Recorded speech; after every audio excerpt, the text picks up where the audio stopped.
Aeolid went back to war. This is what men like him do when a door closes on them. They return to the only other vocabulary they trust.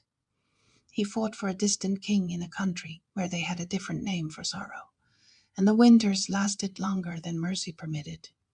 He was excellent at it, as he had always been. There is a kind of clarity in battle that is unavailable elsewhere, where every problem has a physical and immediate solution, where the only thing that matters is the next 3 seconds.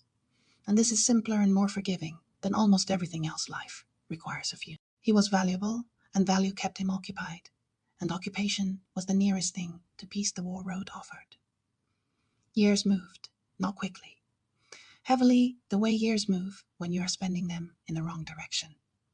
Distance was supposed to do what distance always promises to do. It was supposed to reduce what they had been to a story, to the kind of memory that blurs at the edges and softens with repetition until it is no longer sharp enough to wound. That is the agreed function of distance. That is the thing people believe when they reach for it as a solution. Instead, the thing concentrated, it happens. The love that was diffuse and manageable when it had proximity and visibility becomes, over years and miles, without resolution, intensely specific. The way a lens focuses light into something that can burn. He knew the shape of what he had lost with a precision he had not possessed when she was standing in front of him. Distance had taught him the exact dimensions of it. He could have described her in detail from across a sea. He could have named every particular. The letters came, sparse ones, formal ones, barely worthy of the name. A line confirming he was alive. A line acknowledging some piece of news from the precinct.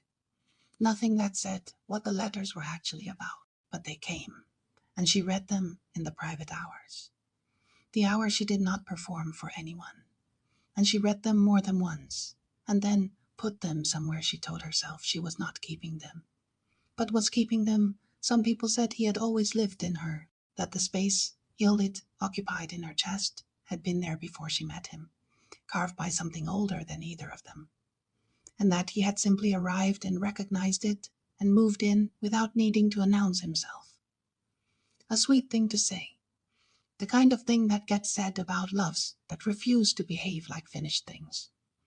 What is true is that she found him there eventually. She looked inward in some unguarded moment, when the guard was down, when exhaustion, or the particular grey quality of a morning after visions, had stripped her of her usual management, and she found him settled in the chambers of her heart, like someone who had never been asked to leave, who had only been asked to be quiet, and had obliged.